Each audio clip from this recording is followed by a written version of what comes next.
Hey guys, welcome back for another Jurassic World Mattel Toy review. We're back at it with Jurassic World Dominion, and we're taking a look at what you see in the title and thumbnail, the Strike and Roar Giganotosaurus, which also happens to be a controversial dinosaur toy. Again, here is the Giganotosaurus right up here. It actually really looks really good from this distance. I'm not even gonna lie. Actually having this in person, I actually started to really like it more than I thought I was gonna like it. Of course, I've seen the videos. I've seen it all. I've seen people liked it. I've seen people dislike it up to the core, and I've seen people make over exaggerations. I've seen it all. I'm here to just go to give my dang thoughts and viewpoints on this figure. And already, aside from the obvious issues this toy has, I'm very grateful that we got a Giganotosaurus from this toy line. And yeah, I do expect a better one to come out someday. I don't know if Mattel will make another one, but we all know they might make another one, but it probably won't be another mainline one. Hopefully it should be, because this definitely is of a room improvement. But then again, what we got so far is pretty nice. I will give it that. But of course, I'm jumping ahead too much. We should go over the package. So of course, this big package here, it's the standard Jurassic World Dominion logo and aesthetic, with Rexy in the background looking really great, with the prologue setting, which is also cut up a little bit and blocked a bit by the Giganotosaurus, and the action features and the scan code capabilities. As usual, from the other side, you do see more of it, but I'm not going to go over it because we already go over it in the past. On one end right here is just the Jurassic World logo, and the other end is just the Pyroraptor as usual. We're not going to go over that. So we're going to turn it over at the backside, seeing the detailed image of the digital image of the Giganotosaurus, basically shaking around, striking, and killing off another dino in hand, which I probably forgot the name of. And then the other side, you see the Thrash and Devour Tyrannosaurus Rex, which I've seen so many times at this point, and the Therizinosaurus, which, yes, I will be getting that someday. So I'm not holding off on it any longer, but I will get it someday. So, now that we got all that out the way, let's go ahead and get this controversial dinosaur out of the package.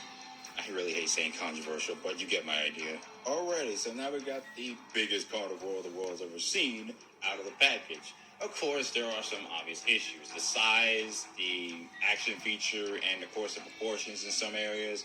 But I'm going to push all that aside and go focus on the positives of this toy, because yes, I am a big fan of the Giganotosaurus from Jurassic World Dominion. It has a very awesome design. I don't care about the inaccuracies, because who the heck cares about accuracy in Jurassic? In my personal opinion, I really loved it.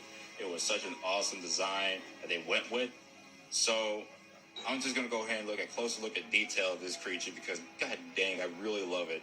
So of course we're at the head sculpts, and so far the only issues I really have with the head sculpt, that it's just a bit too wide. That's the only thing I have a problem with, is it's got this very wide looking look to it. It's not, I mean, you can still see its eyes, but it's not nearly as narrow and threatening looking as the one in the film. And of course the teeth are very serrated, like Indominus Rex-like.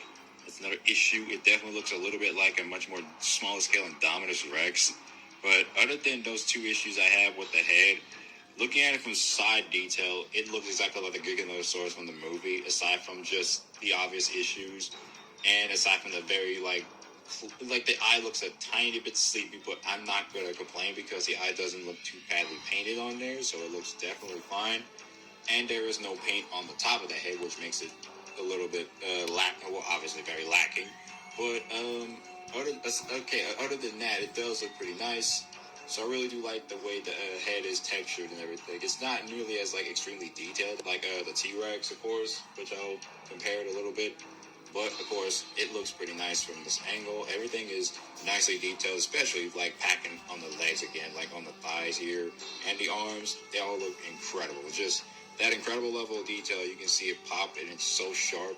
It's got so many scars, of course. They're not painted, and this is what Kyle Jabaro was referring to as the Joker side of the Giganotosaurus, is that it's got so many damn battle scars.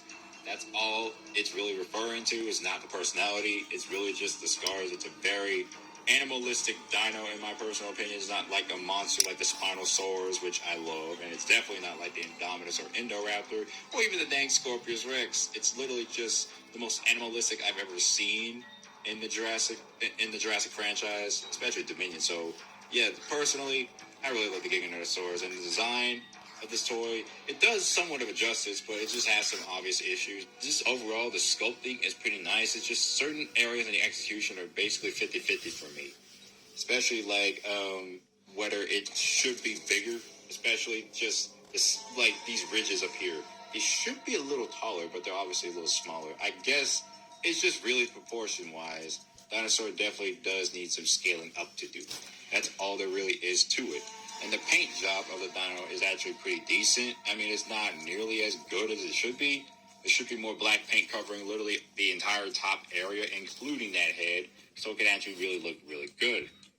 So that's really all I gotta say about the detailing and paint schemes. Like, literally, it's got the usual detail, and proportions are very good. It's a very proportionate dino, but the scaling, it could be a lot bigger, but it's just a very proportionate dinosaur. It doesn't have a huge head like the T-Rex, so that's what makes it really good for me, is that the head isn't really too big. So, yeah, the detailing is very nice. And let me open that mouth. You can see the detailing inside, which is very pale, pinkish color, I guess. Like a very, very pale color. You can definitely see the texturing in there. It looks very good. The gloss coat and everything. As usual, they really do knock it out of the park with that detailing. It looks very nice from every dang angle. And again, here's the teeth, which are obviously in a separate sculpt, not painted. Just like the T-Rex, the Stomp and Escape T-Rex I own, which is really great. Don't have to worry about problems with the paint and the teeth because it's just a separate sculpt. Although the only problem that, like I said before, it does got that serrated teeth. It doesn't have the normal looking teeth like the Giga is supposed to have. So that's basically my only issue. Oh, almost fell, but I got it. And yeah, the sculpt, everything about it looks very neat. It's very incredible. Like, that's what I really like about this Giganotosaurus toy. And it's still an appealing toy, regardless of the issues. And of course, the issues obviously lie within the action feature and the size and the head. I just went over those things, so we're going to go over the action feature as presented. I mean, all of you might have seen it now, but I'm going to demonstrate it. Oh yeah, another issue, this tail. Doesn't align to an action feature, so it's just a regular, like, whipping tail. It's not on the button like the Bite and Fight T-Rex, which is the only tool I can remind it of. Basically, it's Dino Rival's action feature, but with no button attached to it, so that's basically kind of a mishap right there. But I think it was probably intentional to have this wagging tail like this. Not too bad, but it's also not really a great thing for others, I guess. But for me, it's not that bad, so I kind of like it. So again, the action features, again, this thing is wobbly. So, press this button over here, it'll be doing some thrashing maneuvers, and it'll make some crunching noises or thrashing sound effects.